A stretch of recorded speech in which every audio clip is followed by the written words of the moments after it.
আসসালামু আলাইকুম everyone, welcome to my channel Adris diary. এর আগে এই রেসিপি কেউ দেখায়নি, চ্যালেঞ্জ সহ বলতে পারি। যেহেতু এটা একটা নতুন রেসিপি, এটার টেস্টও একদম ভিন্ন। যারা বিফ লাভার রয়েছে তাদের কাছে এই রেসিপিটি অবশ্যই ভালো লাগবে। চলুন আজকে আমি আপনাদের সাথে শেয়ার করছি চাইনিজের একটি নতুন আইটেম, বিফ বল কারি। তাহলে রান্নাটা শেয়ার করা যাক। এখানে আমি প্রায় আধা কেজির মতো গরুর মাংস নিয়েছি এবং এখন আমি এই পিসটাকে একটু ছোট করেই কেটে নিয়েছি যেন ব্লেন্ডারে এটা একটু ব্লেন্ড করতে সুবিধা হয়। এখন আমি এই গরুর মাংসটাকে কিমা করে নেব।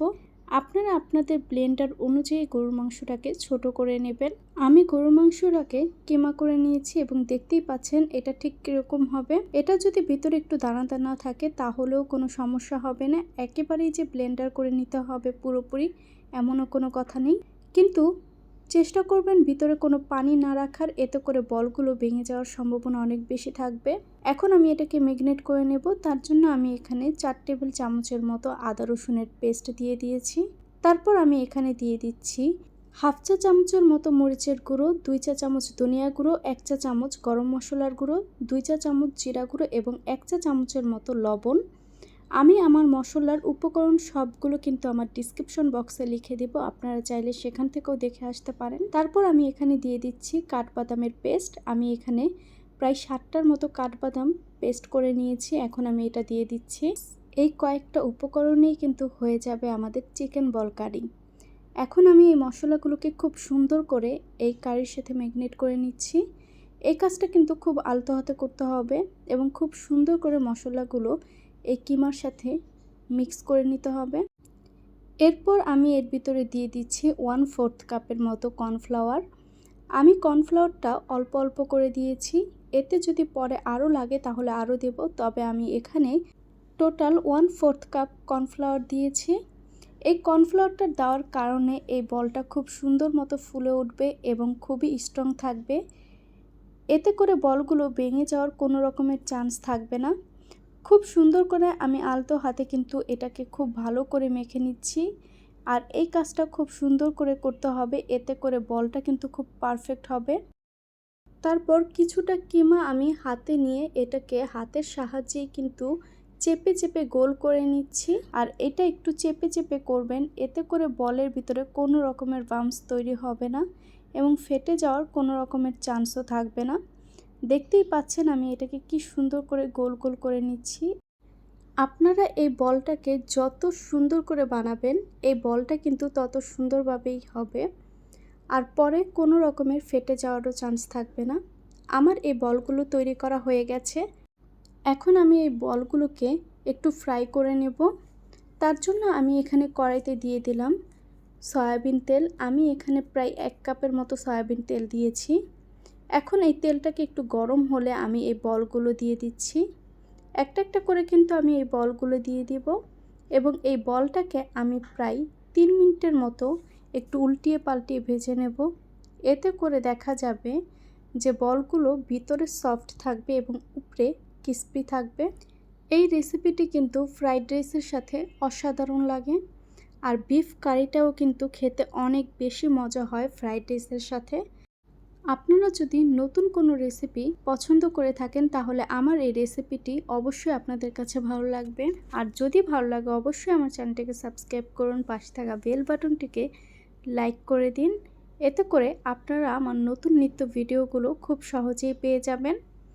কথা বলতে বলতে আমার কিন্তু বিফ কারির এই বলগুলো হয়ে গেছে। এখন আমি এগুলোকে তুলে অন্য যে বিফগুলো ছিল সেগুলোকে একটু ভেজে নিচ্ছি। বলগুলো ঠিক এভাবেই আমি খুব সুন্দর করে ভেজে নিয়েছি। তারপর ওই কড়াইতে আমি তেলটা কমিয়ে দিয়ে দিয়েছি রসুন কুচি। আর এই রান্নাতে অবশ্যই রসুন কুচিটা দিতে হবে, এতে করে এই রান্নার ভিতরে একটা সুন্দর ফ্লেভার আসবে এবং রেস্টুরেন্টের মতোই কিন্তু আপনারা টেস্টটা পাবেন। এখন আমি এই রসুনটাকে সামান্য পরিমাণে একটু সটে করে নিচ্ছি। তারপর আমি এর ভিতরে দিয়ে দিচ্ছি ক্যাপসিকাম। তারপর আমি দিয়ে দিয়েছি পেঁয়াজ। আর পেঁয়াজটাকে আমি একটু কিউব করে কেটে নিয়েছি। আর এই আইটেমগুলোতে কিন্তু পেঁয়াজটাকে এরকমভাবে দিলেই সুন্দর লাগে। এখন আমি ক্যাপসিকাম এবং পেঁয়াজটাকে প্রায় 1 মিনিটের মতো একটু রান্না করে নেব। এটাকে খুব বেশি সময় ধরে রান্না করার কোনো প্রয়োজন নেই। তারপর আমি এটার ভিতরে দিয়ে দিচ্ছি প্রায় 2 টেবিল চামচের মতো কর্নফ্লাওয়ার গুলিয়ে তারপরে দিয়ে দিচ্ছি আমি এটার ভিতরে। এতে করে এই সবজিটা ভিতরে খুবই ক্রিমি একটা টেক্সচার থাকবে। এখন আমি এটাকেও প্রায় 30 সেকেন্ডের মতো একটু রান্না করে নেব, যেন কর্নফ্লাওয়ারটা এই সবজির সাথে খুব সুন্দর করে মিক্স হয়। তারপর আমি এখানে 1 কাপের মতো টমেটো সস দিয়েছি, দিয়ে দিচ্ছি হাফ চা চামচ বিট লবণ এবং হাফ চা চামচের মতো চিনি। আর টমেটো সসটা আমি ক্যামেরা ক্যাপচার করতে ভুলে গিয়েছিলাম। চিনি আর বিট লবণটা যখন এটার সাথে খুব সুন্দর করে মিক্স করা হয়ে যাবে, তারপর কিন্তু আমি এর ভিতরে দিয়ে দিচ্ছি সেই ভেজে রাখা আগে থেকে আমাদের বিফ বলগুলো। এখন এই বলগুলো আমি এই সসটার সাথে খুব সুন্দর করে মিক্স করে নিচ্ছি প্রায় 1 মিনিটের মতো। সসটা যখন একদম শুকিয়ে আসবে ঠিক এরকম, তখন কিন্তু আমি এর ভিতরে দিয়ে দেব সামান্য পরিমাণে পানি। আমি এখানে প্রায় 2 কাপের মতো পানি ব্যবহার করেছি। এখন এই কারিটার ভিতরে যতক্ষণ না বলক চলে আসবে ততক্ষণ পর্যন্ত আমি একটু অপেক্ষা করে নিচ্ছি। যখন বলক চলে আসবে তখন কিন্তু আমি এর ভিতরে দিয়ে দিচ্ছি প্রায় 3 টেবিল চামচের মতো কর্নফ্লাওয়ার। আর আমি কর্নফ্লাওয়ারটাকে একটু গুলিয়ে নিয়েছিলাম আর সেটাকে আমি এখানে দিয়ে দিচ্ছি।